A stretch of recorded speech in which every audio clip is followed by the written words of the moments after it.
ध्यान देना बाबू, आज का विषय है हिंदी व्याकरण। और हिंदी व्याकरण में हम लोग सबसे पहले पढ़ना है संज्ञा। क्या पढ़ना है? संज्ञा। संज्ञा किसे कहते हैं? तो संज्ञा देखिए, पहचानने के लिए सबसे पहले दिए हैं प्रश्न किस प्रकार से आता है। तो संज्ञा पहचानना है, जैसे पूछ देगा पेड़ कौन सी संज्ञा, ठीक है, नदी कौन सी संज्ञा, रविवार कौन सी संज्ञा, ताजमहल कौन सी संज्ञा, और शहर कौन संज्ञा है, बिहार कौन संज्ञा है, पर्वत कौन संज्ञा, हिमालय पर्वत कौन संज्ञा, ठीक है। ये सब प्रश्न इसी प्रकार से आएगा। तो इसको हम सबसे पहले डिफिनेशन देखेंगे। डिफिनेशन में अगर अच्छा से तरह समझ में आ जाएगा तो ये जो है ऑटोमेटिक बन जाएगा, बिना दिमाग लगाए हुए बन जाएगा, इसमें कोई रटने की जरूरत नहीं है, ठीक है।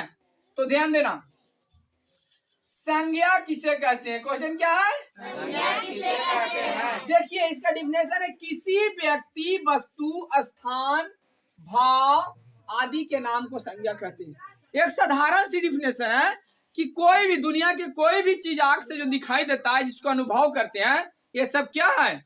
संज्ञा। ये सब क्या है? संज्ञा। उसमें चाहे तो व्यक्ति को गिन लो या वस्तु को गिन लो, नाम को गिन लो, कोई जगह के नाम ले लो, अनुभव करने वाला चीज बता दो, बड़ा छोटा लंबा, ये सब क्या है? संज्ञा है। जैसे में देखिए, राम, सीता, पेड़, नदी, घर, पर्वत, दिन, रात, समझ में आ रहा है? बड़ा छोटा थोड़ा, ये सब क्या है? सब संज्ञा। क्या है? संज्ञा। संज्ञा, ठीक है, समझ में आ रहा है? अब जो है से संज्ञा बांटा गया है कितने प्रकार से, कौन सी संज्ञा क्या है, कैसे है। तो संज्ञा जो है से 5 प्रकार के होता है। संज्ञा कितने प्रकार के होता है? 5 प्रकार के। संज्ञा कितने प्रकार की होती है? 5 प्रकार के। 5 प्रकार की। सबसे पहले देखना है जातिवाचक संज्ञा। कौन सी संज्ञा? जातिवाचक संज्ञा। कोई जरूरी नहीं है कि हम पहले जातीय लिखेंगे, पहले व्यक्ति भी लिख सकते हैं, पहले भाव भी लिख सकते हैं, पहले समूह भी लिख सकते हैं, उल्टा पलटा हो जाएगा, इससे कोई दिक्कत नहीं है। हो सकता है कोई टीचर बताया होगा कि पहले व्यक्तिवाचक संज्ञा लिखा होगा वो, और अभी बोलेगा कि पहले सर जातिवाचक संज्ञा आप लिख दिए, तो ऐसा कोई बात नहीं, उल्टा पलटा लिख सकते हैं, ठीक है, जैसे आपका याद हो। तो जातिवाचक संज्ञा पहले हम लिखे क्या? जातिवाचक संज्ञा, फिर व्यक्तिवाचक संज्ञा, फिर भाववाचक संज्ञा, समूहवाचक संज्ञा, और उसके बाद द्रववाचक संज्ञा, ठीक है। ये संज्ञा जो है हर परीक्षा में आते रहता है, मैट्रिक हो, इंटर के हो, 2 से 3 प्रश्न आता है पहचानने के लिए। डिफिनेशन लिखने के लिए ना आएगा, मैट्रिक में सिर्फ आता है डिफिनेशन लिखने के लिए, वो भी अथवा में हो सकता रहता है, ठीक है। लेकिन ये जो है पहचानने के लिए 2 से 3 प्रश्न एकदम आता ही आता है। तो 5 प्रकार की संज्ञा देख लिया आप। सबसे पहलिका का डिफिनेशन है, जातिवाचक संज्ञा किसे कहते हैं? कौन संज्ञा? जातिवाचक संज्ञा। जातिवाचक संज्ञा किसे कहते हैं?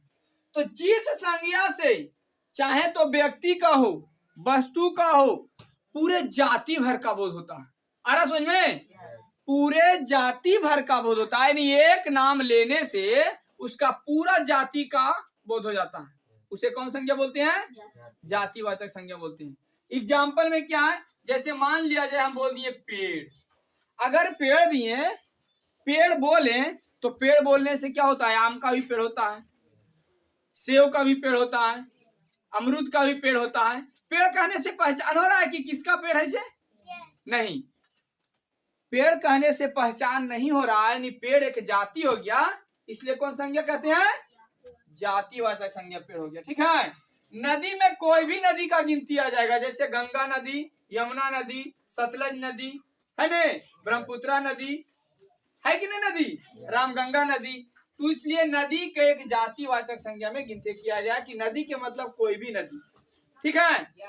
दिन बोलो तो दिन में सोमवार, मंगलवार, बुधवार, गुरुवार, शुक्रवार, शनिवार, रविवार होता है ने, तो सिर्फ दिन का बात कर दिया, इसलिए जातिवाचक संज्ञा, दिन एक जातिवाचक संज्ञा हो गया।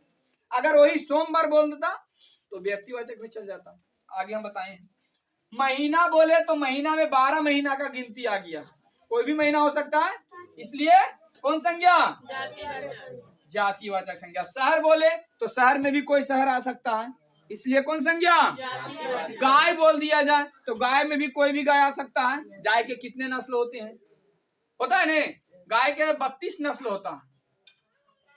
तो इसलिए शहर बोले, गाय बोले, ये सब क्या है?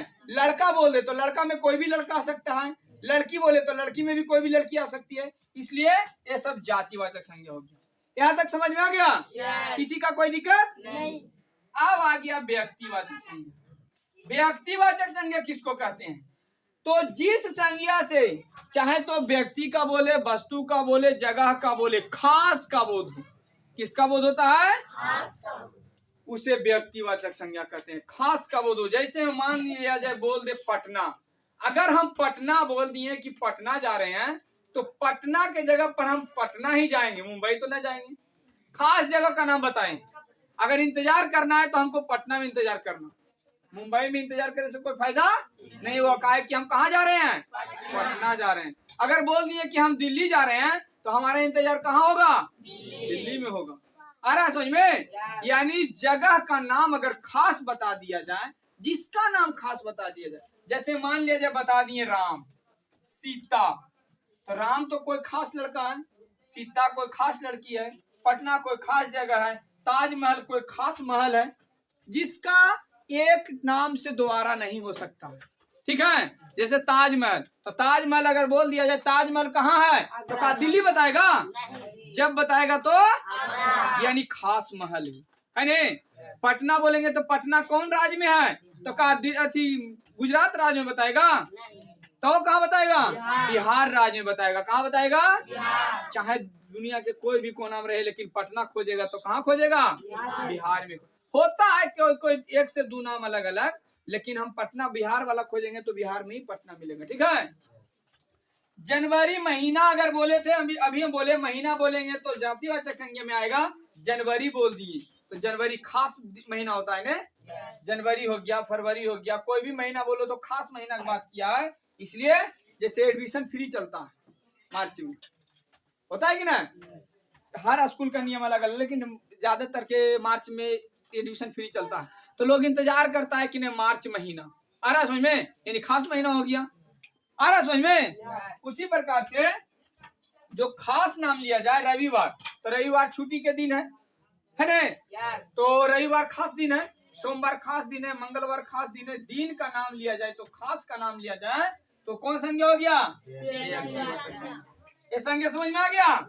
यहाँ तक डिफिनेशन समझ में आ गया? इतना ही डिफिनेशन में हम इसको पहचानने के लिए दिए थे। अभी देखिए हम पेड़ बताएं तो पेड़ में कोई पता नहीं चलता है, इसलिए पेड़ जो है कौन संज्ञा है?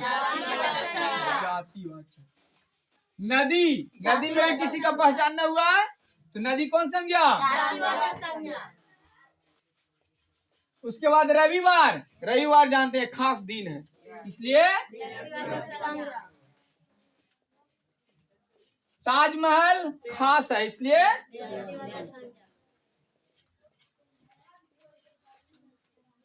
शहर में कोई भी शहर आ सकता है, इसलिए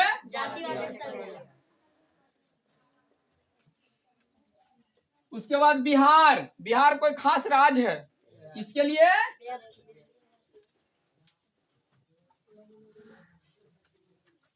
उसके बाद पर्वत कोई भी पर्वत बोल सकते हैं। हिमालय पर्वत हो गया और अलग अलग पर्वत, बहुत सारे पर्वत हैं, इसलिए कौन पर्वत? इस पर्वत। उसके बाद हिमालय पर्वत एक खास बता दिया, इसलिए